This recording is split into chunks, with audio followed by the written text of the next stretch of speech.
Welcome everyone. Cristina Monti is already ready to present. My name is David Osimo from Open Evidence. We are in the consortium which works for the European Commission to implement the Global Internet Policy Observatory. This webinar is the first in a series of webinars aiming at involving the community in discussing and helping to build the GIPO Observatory. The webinar of today is organized as follows. We will have the presentation from Cristina Monti of the European Commission that you already see on screen on the overall goal of GIPO. We will then have Luis Mejuero from CTIC, who will present the actual technologies and the technological plan to implement GIPO. And then we have an intervention by Stefan Verhoes, who is implementing the Net Mundial solution, which is pursuing goals similar to GIPO. And at the end, we will have an open discussion, and everyone is free to raise your hand and ask for the floor. Now, just let me give you some technicalities. This platform allows any participant to submit questions. You all have a question button that you can use. I see that someone has already used it. You can use this question to answer questions to the speakers or to signal any problem. I will be forwarding the questions to the speaker immediately after their presentation. So we will have a question and answer session after each presentation. We also monitor Twitter in case you want to use the hashtag GIPONet. After presentation and the rounds of question and answers, we will have a full open mic session where anyone can make structural statement about what you have heard so far. So feel free to use the question also to submit problems and doubts that you have. You can use the question button during the presentation. There is no problem. You can post the question anytime. So without further ado, let me give the floor to Cristina Monti from the European Commission, who is the first presenter. Cristina, the floor is yours.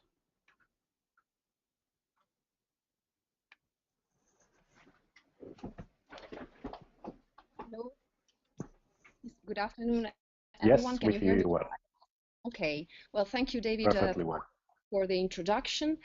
And thank you, everybody, for participating in this first introductory webinar.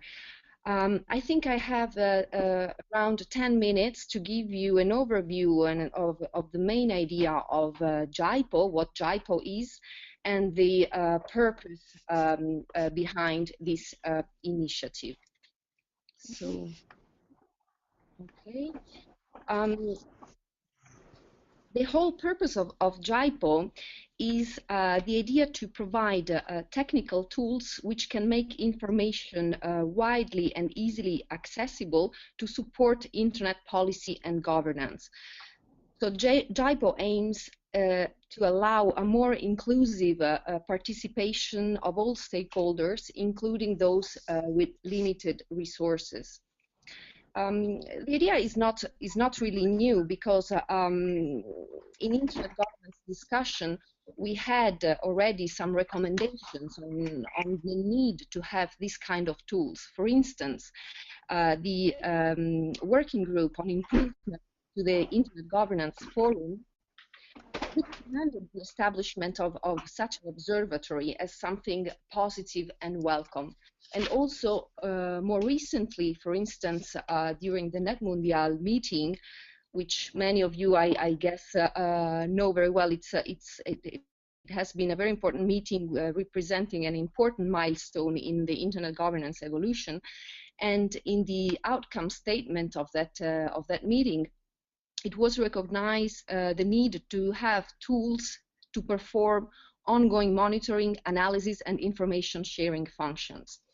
But why is is such a tool needed? I mean, as the internet becomes more and more important for our lives and our economies, the number of policy areas impacted continues to expand and to touch an ever-increasing number of domains and topics.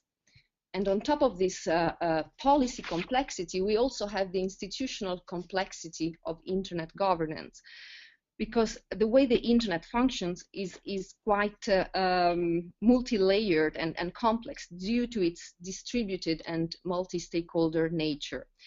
And so this complexity can be an objective obstacle for many actors and for many stakeholders in effectively participating in discussions and also in processes where decisions are made.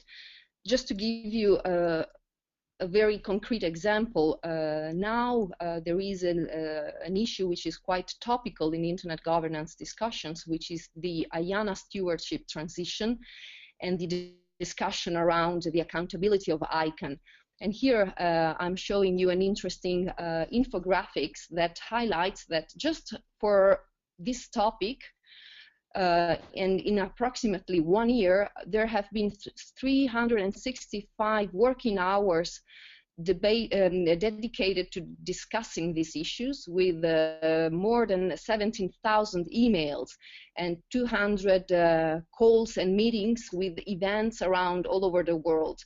So you can understand quite easily that not all stakeholders have the resources and the capacity to analyze and to follow all the information that might be very, very relevant and interesting for them. So this is what is behind the idea of GIPO, the idea to increase expertise and understanding among all actors, in particular those who feel marginalized in internet debates and decisions. But I think that many of you will share the concept that also for those who have the resources, the amount of information sometimes is really overwhelming. And one way to address this challenge is really to use the opportunities that the ICT technologies can offer us. So through capacity building, we aim at build confidence, and this will lead to more informed discussions, and in the end, this will help us also get closer in our position. So the overall idea of GIPO is really that to provide an online platform to automatically collect, analyze, and visualize real-time information on internet policy developments and decisions across the world.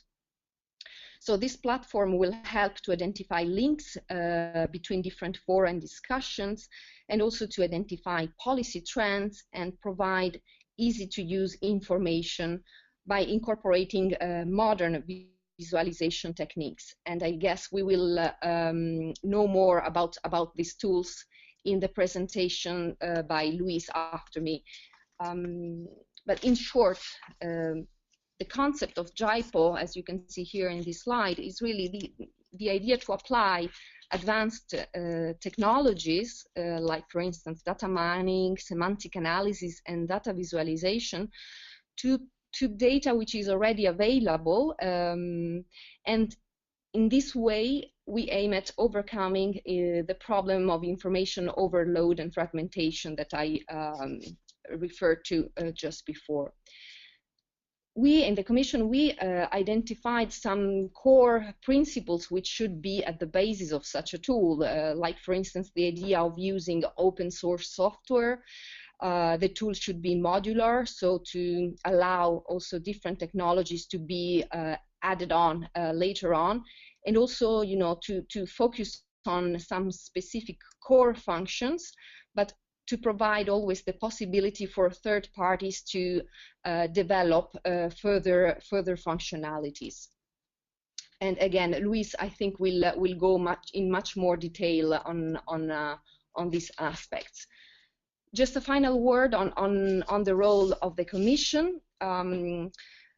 the Commission thinks that, I mean, this is a very important project, and that's why we asked for a feasibility study last year, just to analyze the available technologies which could be of help to develop such a tool, and also to start launching the discussion with interested partners.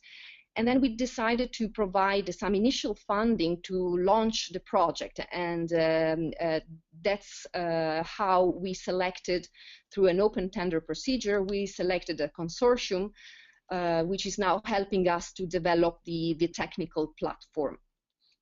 And then I would also like to highlight that the Commission continuously seeks to involve other partners and stakeholders, as we believe that this should not be a Commission-only initiative.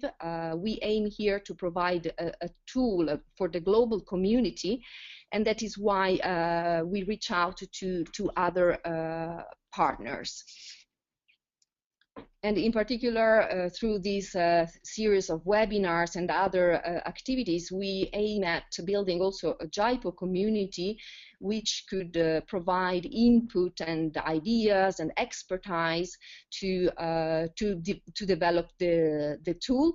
In particular, we are also interested in having possible user case scenarios, so I would be very much interested in ideas also from the participants on how such a tool could facilitate your lives. And also I call on you to spread information across your respective constituencies and communities. And I guess that's all from me at the moment. Thank you very much, and looking forward to an interesting discussion with all of you.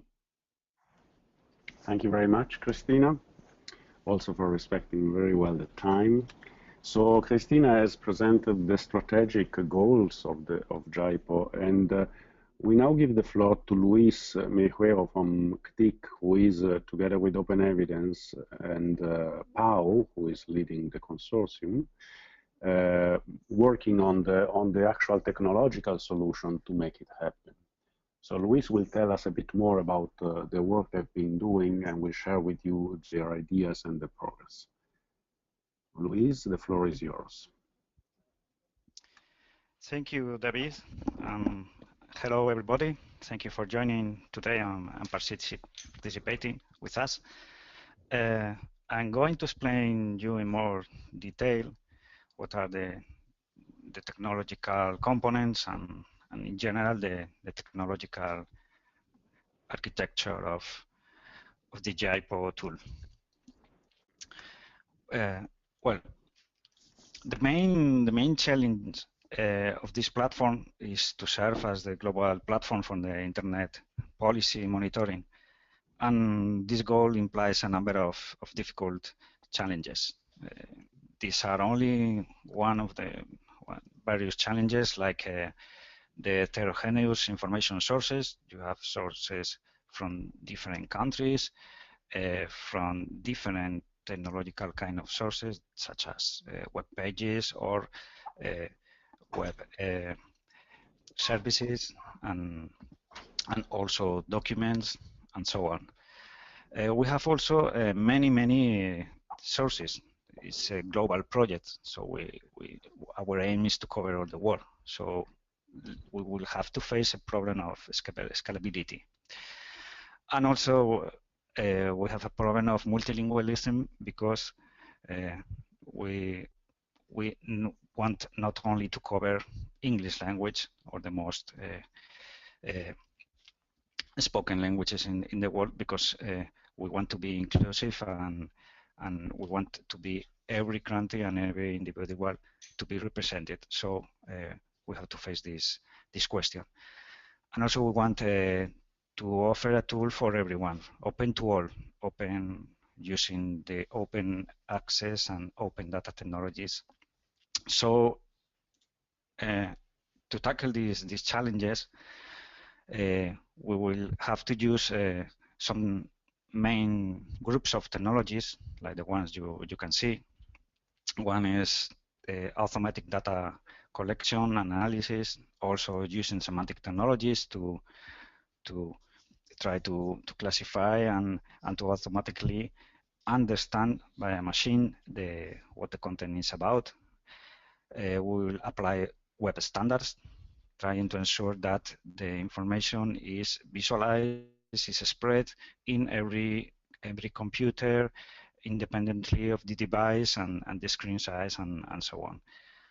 And we will also rely on the open data technologies and philosophy, because we will use these standards also in the sharing of the content using open services that can get the content provided by the GIPO platform and also use it for another new development or as an input source for much analysis and detail. As Christina said, all these technologies that we are going to use, we plan to use, are open source. So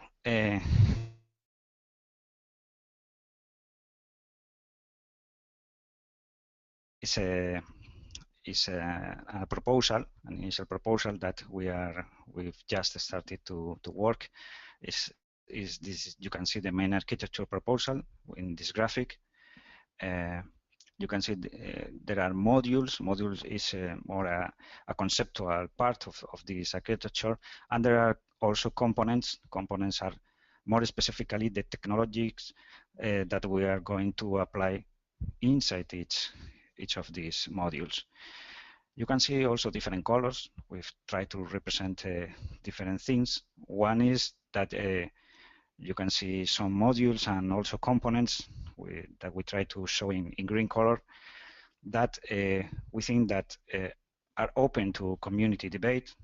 As you know, we want every individual to have a voice, and we want to hear proposals, especially technical proposals, because there are many different approaches to solve the same problem. So we are not going to develop the platform with only from our own idea. We want collaboration, and this webinar and the future workshops are aimed to do this. And you can also see in another different color, the magenta color, that we use it to represent what specific parts will be custom developed from the ground up. So we will not rely maybe in a packet of technology that we only just have to configure. No, in this case, we will begin with the full development. Okay. So, sorry. I will explain every component, every module. We have the front end. The front end is the main module. This is the module that a user approaches when he goes to the. We will go to the link, to the GIPO link, and defines the web interface that we will implement using Drupal 7 on an Apache HTTP server. And then users will be interacting with it, and among other functionalities, this front end we have a front office with including a dashboard for any user, unregistered user. You don't need to register to the platform to use these functionalities, and we will provide searching, view, and commenting functionalities to every item of information compiled and presented by the tool.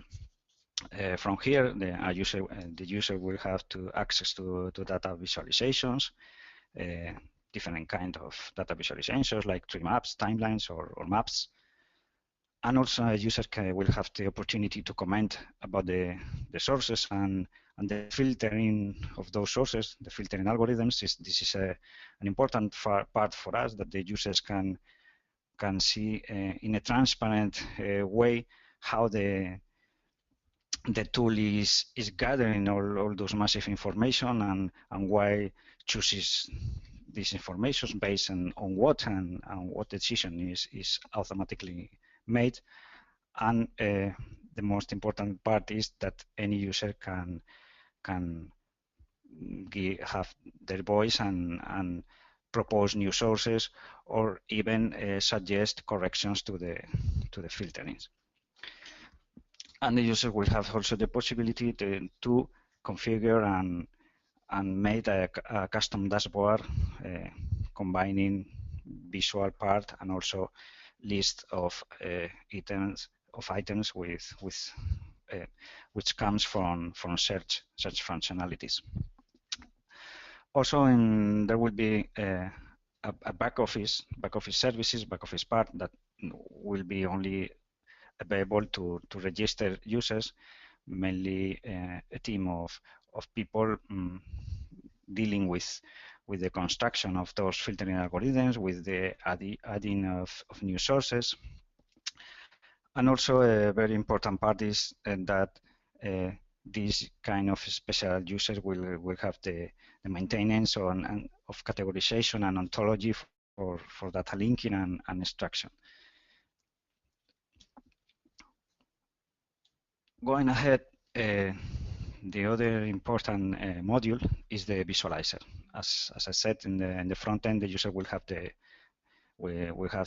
at his hands different kind of graphics. Those graphics are powered by this module. This module offers this kind of visualizations. What this module makes is retrieving the information, the data directly from another module, that is the analyzer module, and will render the diagrams using libraries like this one. That's the first library we've chosen to render the information. This. We also have a module that we call the balancer. As I said before, there's a scalability problem. As you can imagine, if we begin to add sources and sources of information, that can be a very big list. So maybe it's not possible only with one server to get all this information and work with it. So in this case, we need to add new machines, new servers that can cater with all those processes. This module, what makes is try to dispatch these different processes that the front end launches because of the user action, and dispatch it as a task to be consumed by any machine available, any that can handle it. So we have a task producer using a useful Java message service, and we will rely on an open source solution that is called Apache Kafka as a message server that will dispatch this task to the next module. The next module that receives this task is the fetcher. The fetcher is the module that really gets the information, the data, the documents from the sources of information. And we will have 3 submodules, we can call it, that can get this information from 3 different primary types of content sources. One is the crawler collector. The crawler collector is intended to extract information directly from websites.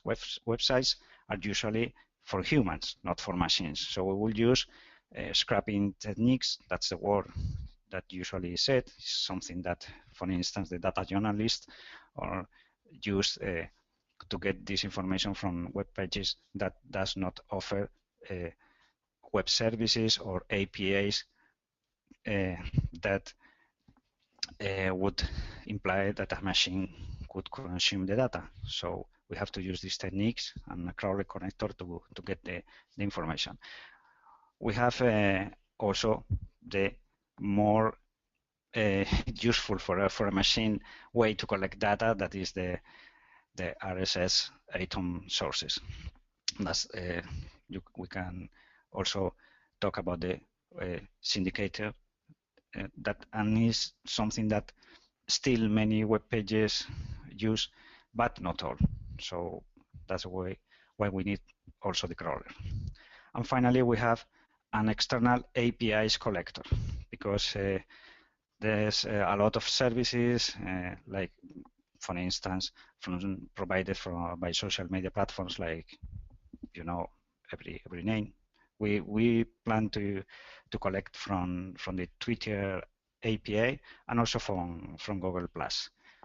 This is a part, as you can see, that in the diagram is in green, meaning that we expect the community to propose other APIs that they can see interesting, and we can add it to the general module that is the fetcher. Then this information collected from the different sources will go to the analyzer and search module. This module is intended to store the documents and also the metadata. The metadata get from these web pages, from these APIs, and from these documents and information sources in general. And also we index this information in order to provide search services. Well, this metadata obtained by the tool will be automatically discovered. I mean, we will use semantic technologies, and this that you see, the named entity recognition components that will get the textual content and any other metadata that is present in the original source, and applying these semantic technologies extract the different entities. One entity can be people, another entity can be places, territories, another entity can be general areas of information. That is what we want to get, and in order to tag and classify this information, so it could be easily consumed and searched by the audience. We propose to use these services. These are well known. One is OpenCalais, another is Alchemy, but there are also many other possible services that can help us, especially trying to deal with the multilingualism, because many of these semantic extractors usually deals well with the English languages and other languages, but there are differences in these services.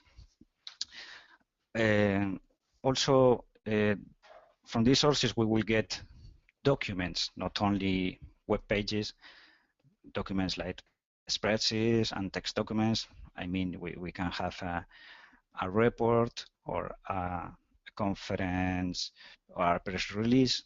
We have to also want to make this tool to be able to read these documents and extract also the information. So we will rely for this task with another open source component, that is the P.A.U TICA.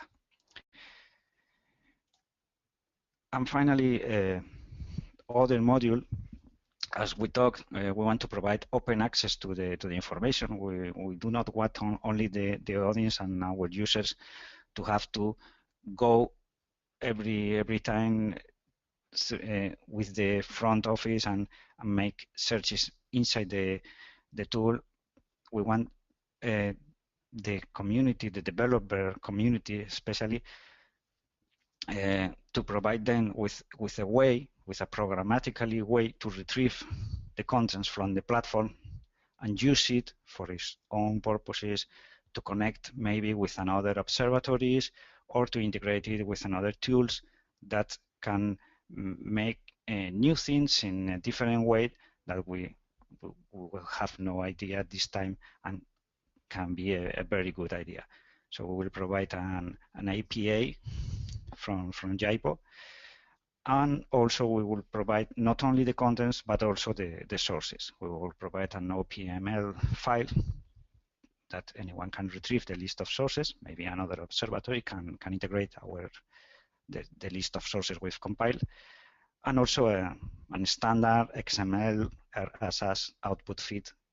And as another way, we will try to use different ways to share automatically the information that is inside the tool.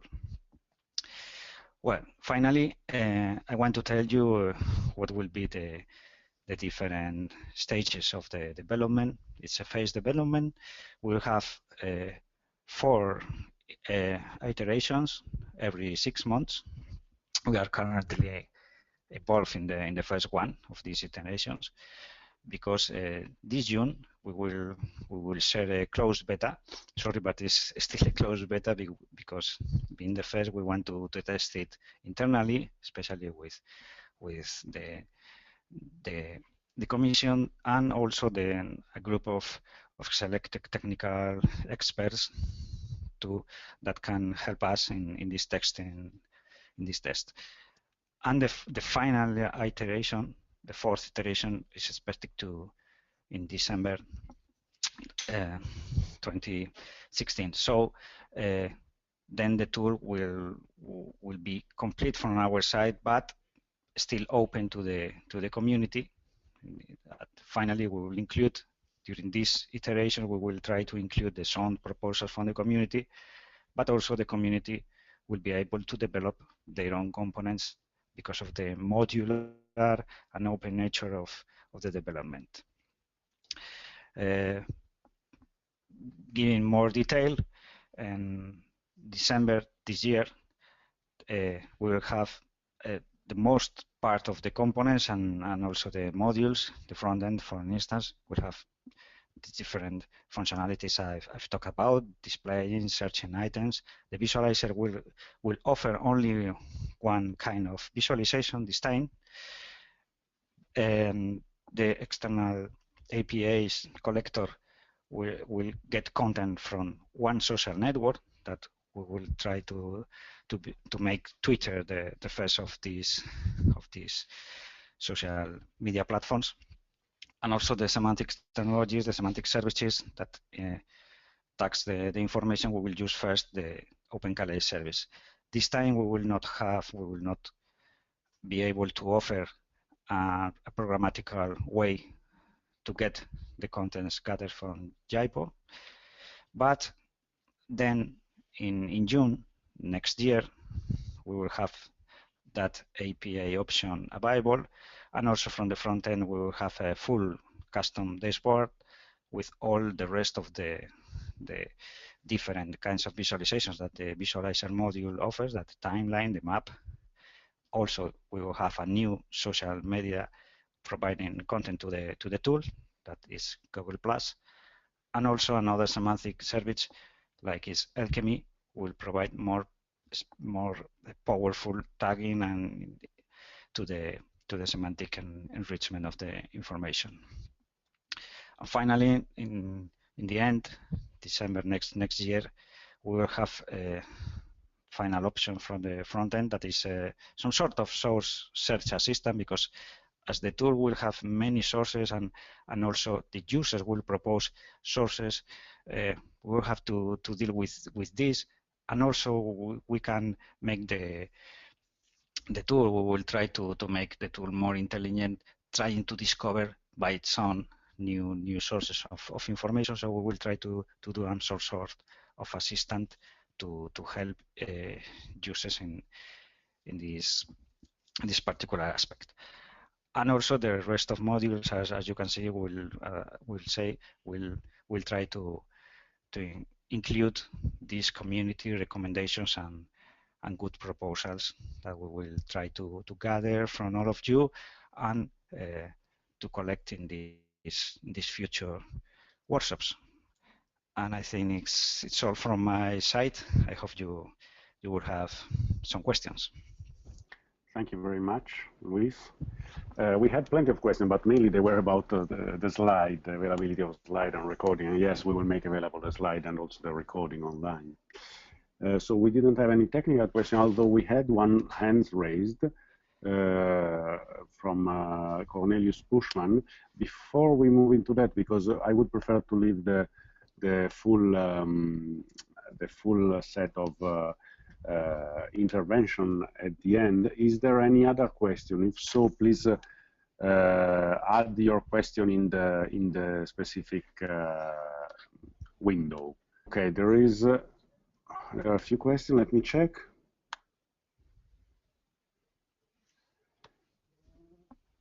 There is a question from Daniel Dardaye about the relation between NMI and GIPO. I suppose Net Mondial. I think we will talk about this after the intervention of Stefan Verhust and Samantha, so we can take this afterwards. So I don't see any additional question for the moment. Let me just mute Luis. I see some chat. Okay, no question from. No additional questions, so feel free. I'm also checking on Twitter in the meantime. Let me see. Okay, nothing coming out in terms of questions. So I think we can quickly move to Stefan and Samantha from New York. This is a truly global webinar. We have people from Spain, Brussels, and New York talking. And so, Stefan and Samantha, the floor is yours. I understand I make Samantha the presenter, and I also unmute her. And Stefan, I think you Thank you so much for giving us the opportunity to present the Net Mondial Solutions Map. And good morning from New York.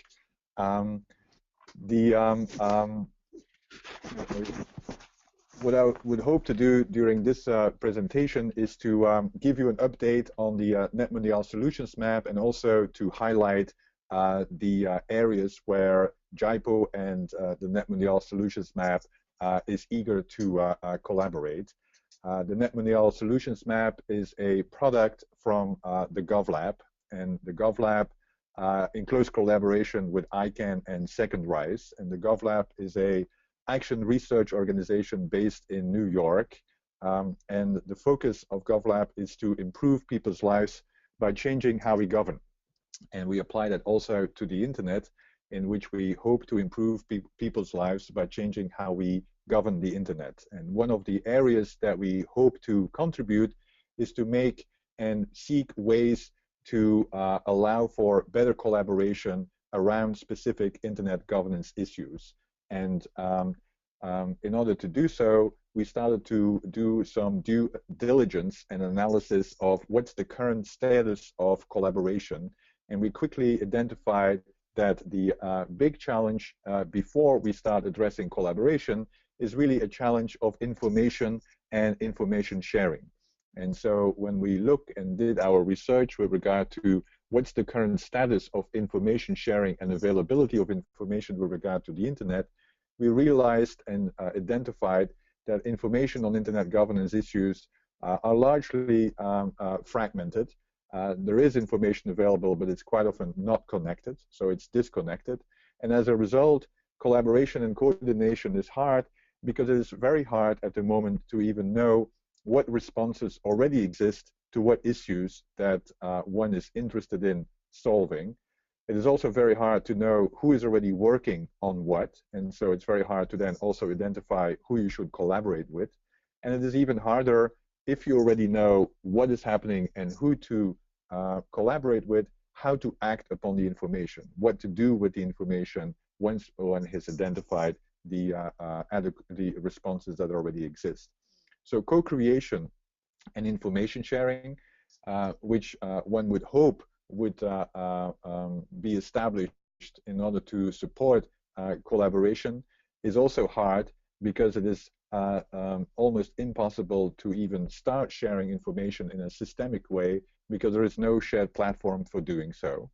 And then the last element that we identified was that it is also very hard from a strategic point of view to decide where to allocate resources, policy resources, because it is very hard to evaluate which issues are underserved and ignored. And so towards that end, we started looking at how can we address the information deficit and the information sharing deficits. Now, obviously, we were not the only ones, as Christina has indicated, that had come to that assessment, meaning, as it was indicated, the European Commission itself identified the need, but the need was also addressed and identified by the NetMondial conference that took place about exactly a year ago, where they indicated that it would be recommendable to analyze the option of creating internet governance coordination tools to perform ongoing monitoring, analysis, and information sharing functions. Similar kind of call to action was made by the President Ilves report, where the report indicated that it would be advisable to create enabling tools to map issues to existing distributed governance groups and provide assistance in the implementation of existing distributed governance groups solutions. A similar kind of assessment, as already indicated, was made by ourselves in a report that we submitted to the Global Commission on Internet Governance, which we also presented 2 weeks ago at their meeting in The Hague, where we called for innovations around internet governance, and one of the critical elements towards innovation on how we go about solving internet governance issues, as we listed, was exactly the creation of a map that can identify what responses already exist, who is already working on certain kinds of responses and issues, and how to act upon the information once one has identified the current state of play.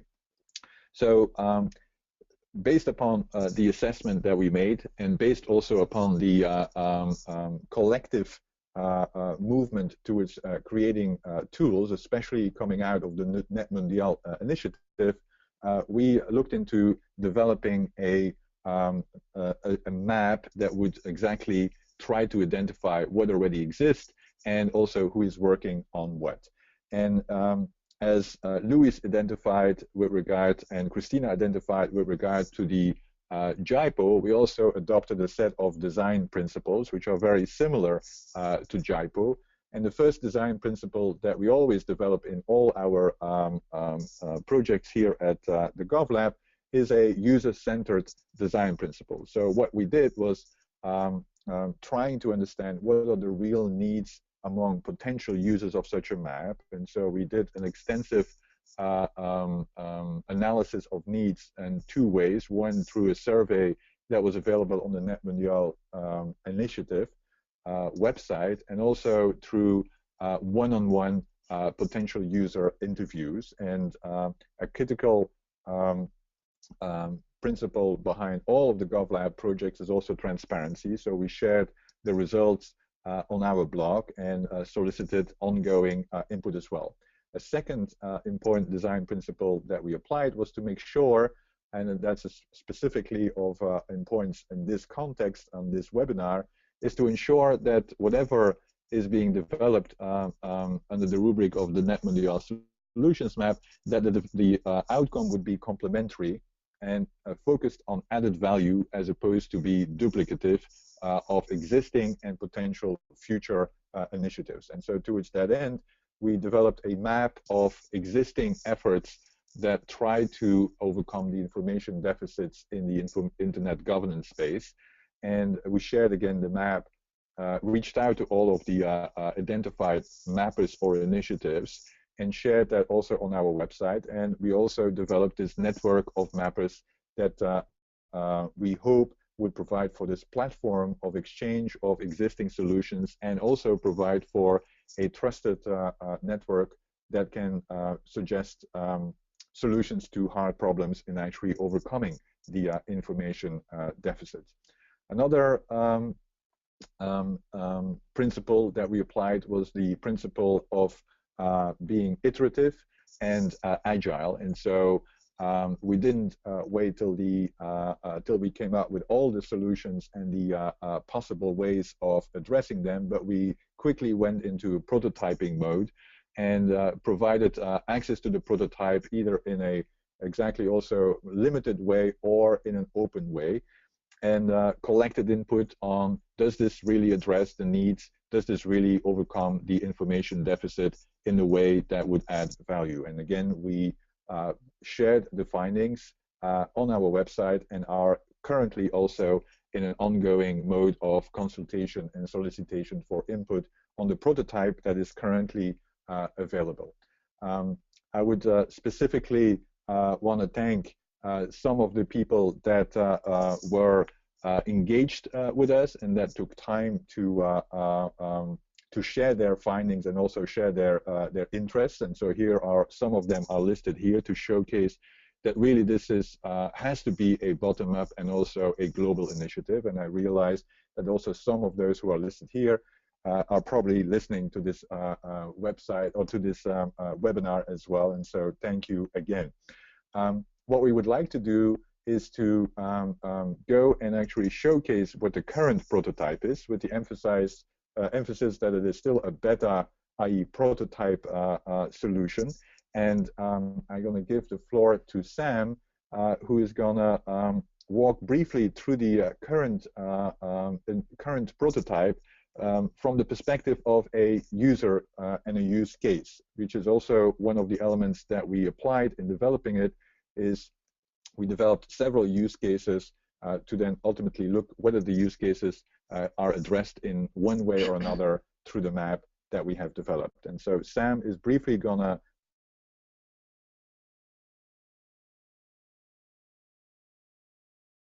some of the questions that some already have posed, ways that the NetMondial Solutions Map and GIPO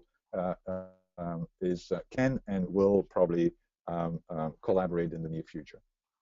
Samantha, before you intervene, can I just ask you to be brief so that we leave the floor to people question and answer? Thanks. No problem.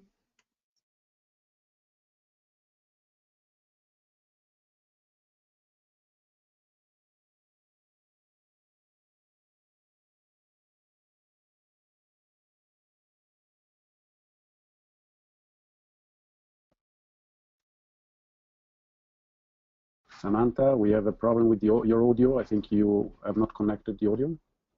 Can you check? I can hear Stefan, but I cannot hear your mic on. Okay, now. Sorry, can you hear me now? Perfectly. Great. Sorry about that. So I'm going to go through a quick use case from the perspective of a woman named Deborah Messer. She is a policymaker in Belgium, and there's been a recent child pornography scandal. So she's been tasked with developing a memo about existing responses to child pornography. So she's heard about the NetMondial Solutions Map, and she comes to the website, and she sees that there's an option to do a keyword search. She can explore the issues by top-level categories, and she can also see a visualization or see recently added nodes. So she decides to explore the issues and see if child pornography is on here. It probably fits into content issues, so she clicks through and she sees a tile view of all of the issues that have been associated with our online child pornography. So she scrolls through and sees that it is an issue on here. She clicks through, and here she gets a description of the issue. She can see all of the solutions that have been tagged to online child pornography. She can see related actors, and she can also see related resources. What she wants to do is get a top-level view of all the connections that are associated with online child pornography. So she can see here connections between issues, solutions, and actors that are visualized on this map. So she takes a moment to explore these issues, and she sees that there's some that are particularly connected. So here Interpol has a lot of nodes connected to solutions and actors. She goes through and she wants to read a little bit more about Interpol, so she clicks read more. And here she has the option to connect with them directly on their website, connect on Twitter, but most importantly, see all of the solutions associated with Interpol. So she sees that there is a lot of laws and policies. She wants to take a view of this for her memo so she can download this and use this in her report. The last thing she wants to do is identify an expert who's working in this area. So Samantha, Samantha, we have an issue with time because we want to leave the floor for a question and answer. So I think the example was good enough. If you could just wrap up. Sure. So this is just a exploration of the solutions map. So why don't we go back to the presentations? Now, everyone is free to go and explore themselves, and it's currently available on the URL that is listed here on map.netmundial.org. The next iteration of the map is to make it open for content contributions, because the key design principle is that this will be a crowdsourced effort that will provide for content according to the structure that we have set out. And we also will make it more personalized and potentially more curated according to a certain additional set of features that we will provide. We are excited to be part of this webinar, mainly because, as I said, we really want to be complementary and focused on added value. And there are a variety of ways we already have identified on how we can collaborate. One is on developing a joint vocabulary on how you describe internet governance issues or internet governance topics. We also look into and will look into opportunities for content sharing. Clearly, the way we go about solving the information deficit is different and complementary. I mean, GIPO has adopted more of a automated data mining semantic analysis solution, which we haven't followed as a solution. We have adopted more of the crowdsourcing way, and it seems like having both maps could provide for a real complementary solution to the existing challenges. And we also want to coordinate on how the content is being presented and categorized. Louis already mentioned of third-party kind of applications in the map, and we also are eager to solicit third-party applications, and we could also look into how we can collaborate there. With that, I apologize for going over time, and looking forward to your questions. Many thanks, Stefan and Samantha.